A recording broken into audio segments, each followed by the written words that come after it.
everyone, Kayley, your friendly neighborhood hairstylist here, and today we are recreating Jonathan Van Ness's waves from Cura.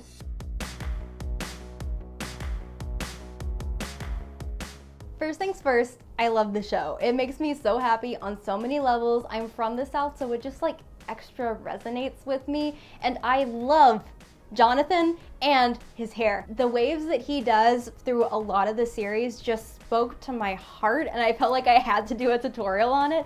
So I know that a lot of you guys are probably my regular viewers, but I'm also kind of hoping that there's some like amazing men out there that have seen his great hair and want to know how to do it too. So if that's you, if you're a little bit more of a beginner, I'm gonna go into some extra detail today and really break it down so you can go from like knowing nothing about a curling iron to being able to do these waves. And I think that'll be great for everybody, whether you're a pro or not. We always need a refresh, yes? Yes. And at the end, I'm gonna rapid fire through a couple other hairstyles that Jonathan did throughout the series, just because they're quick, they're easy, they're fast. Anybody can do it. Looked great on him and will look great on any of you, whoever you are, that's watching this video. So let's get into it. Okay, and here we are fully at step one with wet hair. I wanted to talk a little bit about just some stuff you put in your hair while it's wet because it's gonna help with the shine. And I also wanted to talk about how to dry your hair depending on your hair type before we try to create these amazing, gorgeous, fierce waves. First off, I love a leave-in treatment product, whether it's a leave-in conditioner or a leave-in oil. I'd say leave-in conditioner for those of you guys with finer hair or less frizz-prone hair, and an oil for those of you guys who have thicker hair or it's more coarse or more frizzy. The oil is gonna help weigh things down a little bit better, so it's just a little happier. So my day-to-day is a leave-in conditioner. Today I'm using the Briogeo one because I've been using that living proof one so much. I needed to change. Just a couple spritzes, and you're good. For an oil, I love the Ouai oil, and I know Jonathan loves his Ouai. If you pay attention to the products that he like leaves in people's houses and stuff, lots of Ouai. Once you've got your treatment product in, I would also recommend a blow dry spray of some kind because it adds shine and it makes your hair dry faster, whether you're going to air dry it or use a blow dryer. So I have two favorites. I have the Kenra blow dry mist and the Kristin Ess blow dry mist. These are both very good. They both act very similarly, but this one is significantly less expensive. So I'm gonna use it today. Now, if your hair is naturally straight like mine, you can get away with air drying it from here. It's totally fine. Or you can use one of my other blow dry routines that I put up on my channel. I will link it above and in the description box. But if you have wavier or curlier hair, I'm gonna give you guys a couple tips to just easily straighten your hair out a little bit. Doesn't have to be like pin straight, but just to kind of fight the natural wave pattern a little bit so we can put in our new wave pattern once the hair's dry. So one of the first things you can do is go through with a normal or vented brush and your hair dryer and just go through, and that's gonna help to moderately straighten your hair, but also really get the air through it, so it helps to really get to that drier point a little quicker. Then when you're ready for some smoothing, like you've got about 20% more drying to do, you pull out a boar bristle brush. It does not have to be an expensive Mason Pearson designer boar bristle brush. It can just be something really simple like this. This is from the wet brush. It's called the shine brush. It's really easy. You just brush through, and the boar bristles are gonna help to smooth your cuticle layer of your hair, but also it creates a little bit of tension, so it can help to kind of pull your hair straight a little bit without having to do all that wrist turning that you normally have to do with a round brush. So I'm gonna go through and do that and get my hair nice and straight and shiny, and then I'll show you how to wave it. And there we go. Nice, dry, super shiny hair. She is giving me shine, she is giving me softness, she is giving me silk. I'm loving it. So for this, I'm gonna be using a 1 1/4 inch curling iron. This one is from T3. Now this one has a clip, which I would recommend for this style of wave, though you can use a wand if you want to, and I'll show you how to do that once I get to the other side of my head. So you would expect that his waves start like up here, like near the root. No, it's actually very straight until right about ear height, and then you start getting a little bit of a wave right towards the end. And then they're not so much of a loose wave, they are a little bit more of a defined kind of curl wave. And the way to get that is by holding your iron straight up and down, like you're holding a torch or something. You're gonna be holding it completely vertically as you do the curling, okay? I've prepped you, let me show you how that looks on the hair. I'm actually gonna start back here because we're gonna do some special stuff right around the face. And you wanna pick up a section that feels like it's about as thick as 2 or 3 straws, okay? Once you have that, you're going to clip your iron straight up and down onto the hair and twist it around. And again, you want this to start about the height of your ear. Then once that hair is hot, and it does not take long, you're just gonna slide the iron out and then twist it back up. and then like 2 seconds and slide it out and twist it back up. And then a couple more seconds and you're just going to let go. So I'm opening up the clip and sliding the iron out. And voila! Now curls actually set when the hair cools down, so you don't want to touch it right now while it's hot unless you want the curl to fall out a little bit. It's just like paint, like don't touch it until it's totally dry, or in this case, totally cool. So let's go through that one more time. You're gonna pick up your section, clip your iron on, and immediately twist it up. Then slide it out and twist it back up. And when I'm sliding it out, I'm putting a little pressure on the handle so it opens up the clip, and that makes it easier to slide.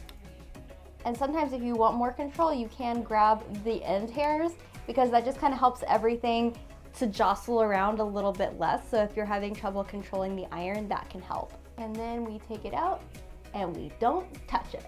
Another thing you can do if you're feeling like you have trouble controlling the iron is to hold it on top where the stop is, only if there's something to protect you from the heat up here, because that can give you a little bit more control as you're going through and learning how to do this. And if you've never used a curling iron before, I recommend practicing this with the iron cool a few times. That way you get the practice of like that twisting method and all of that without any danger. Now, if the twist and slide is a little bit too advanced or a little too scary, the old school way to do it is just clip your hair on the ends and roll it up like a sleeping bag.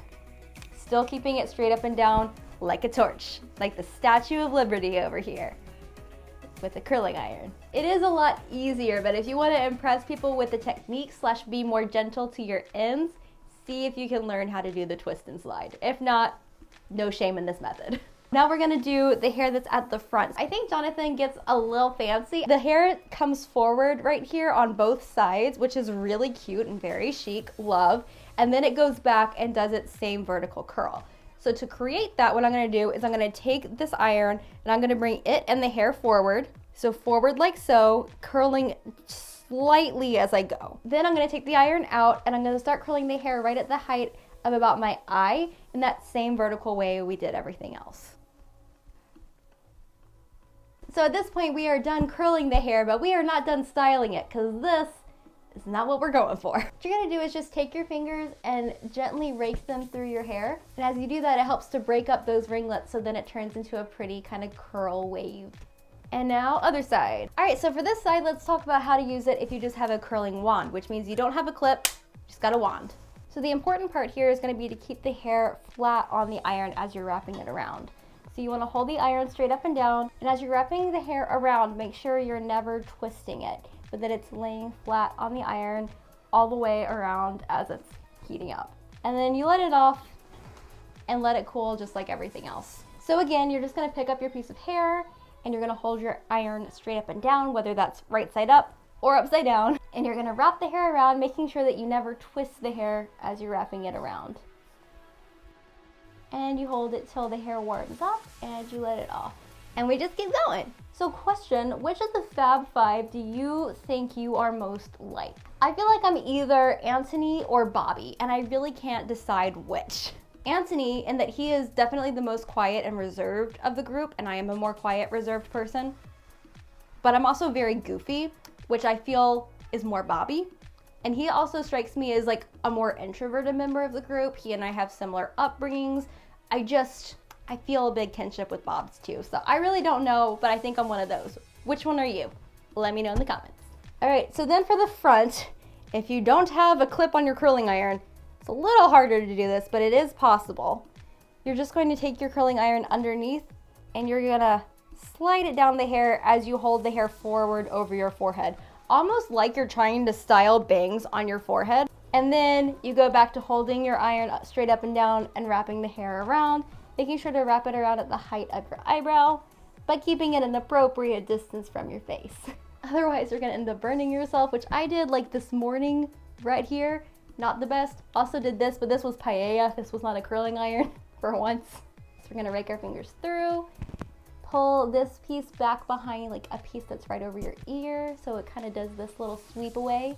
I feel like my hair is not as thick as Jonathan's, and like, Jonathan, honey, do you have a weave in? Like, I'm just curious because that hair is so luxurious. I just want to know. I'm gonna put in some of the Kristin Ess Style Defining Shine Pomade and Edge Control Pomade. I'm just gonna use the tiniest amount of this because it is kind of like a gel. And she really means this for like slicking your hair back. But you can take the tiniest bit on your fingers and use it to just like gently define specific curls. Jonathan, hon, if you see this, like, we would all love a tutorial direct from you, honey, like on your Insta maybe. It would be so great.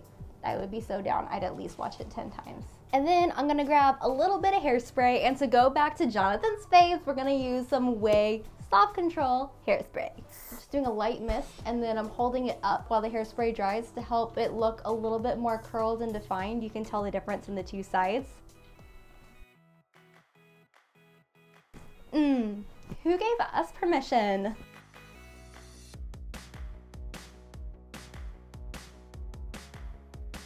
So those are our Jonathan Van Ness waves. I love them. They're so pretty and shiny and minimal, but also like, hello, I'm here and I look great.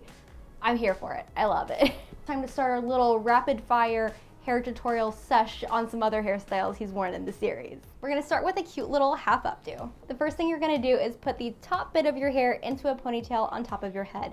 I've seen him do it two ways. You can either take your fingers right next to each ear and slide them to meet together on the top. He always has it kind of disheveled, so it's totally fine to do this with your fingers instead of a brush if you want to. And then you can do the bun and you can end up with this shape, which is gonna be super flattering on certain face types. But for me, and possibly for some of you out here, there's another way he does it that's just a little bit more flattering. And that's to take the hair from each side of the temple, bring it straight back to where you want your ponytail to sit, and secure it with an elastic. Now you might be wondering which one is right for you. I say try both, and whichever one makes you do a little smile and twirl is the right one. So once you've got your ponytail in, you're gonna twist the hair, and then you're going to wrap it into a bun. And basically you do that by wrapping the hair around the ponytail holder just a bunch of times. And the way that Jonathan, I think, does it is just to keep wrapping it and letting it get tall like this, and then pinning it in place at the bottom. And if you don't know how to use bobby pins, I have a whole video on that, which I will link above and in the description box. And there you go. I really like how he wears the buns like super high instead of being low to the head. They're kind of like, I don't even know, like a cupcake shape, but I kind of love it. Now, full disclosure, this next one he does with straight hair, but we're just gonna make it work. Starting with the center part, you can either use a comb or a boar bristle brush like we used for blow drying, and you're going to use that to slick the hair back into a low ponytail. So we're going in with that hairspray. If your hair is a little bit more unruly, you could always use some of this Kristin Ess Shine Pomade and kind of like put that over the hair before combing it back. It will be very, very slick, but it will be also very, very slick. It won't go anywhere. And there you go, that's Jonathan's quick, sleek ponytail. This could definitely be a good second or third day option if you're not washing your hair every day. You could go for that sleek look that your hair is already giving you, and it just kind of makes everything look like it's on purpose. It makes it look super chic and super easy. And the last hairstyle I want to do for Jonathan is just to add on to this. So we've already done these steps. I'm then going to braid this ponytail and secure it at the end with a smaller but still dark elastic. In the episode he was wearing this hairstyle with, he was also wearing like this khaki green situation going on, so I feel like I'm really channeling Jonathan right now. With summer, this is also a really great hairstyle for like the pool or the beach, especially if you have like a more like chic, streamlined swimsuit. The whole look could be very cool and keep your hair very, very safe. And that's it for our Queer Eye inspired video. I hope that you guys enjoyed it. Remember, here on KayleyMelissa, we are all about beauty tools, not beauty rules. None of this is something that you have to do because your hair has to look a certain way. No, these are tools to help you figure out how to style your hair in the way that you want to, for you, to make you happy when you look in the mirror. So I hope that you got that from this video today, but remember, I have a whole channel full of hairstyle inspo, and you can click that subscribe button and ring the bell to be notified every time I post more hair inspo. So, you know, go ahead and do that so you can join our little braidaholic family over here on KayleyMelissa. So that's it for today. I will see you guys in my next one. Mwah! Bye! Things just keep getting better. This one piece that doesn't want to behave. Honey darling, take you to church and get you behaving right.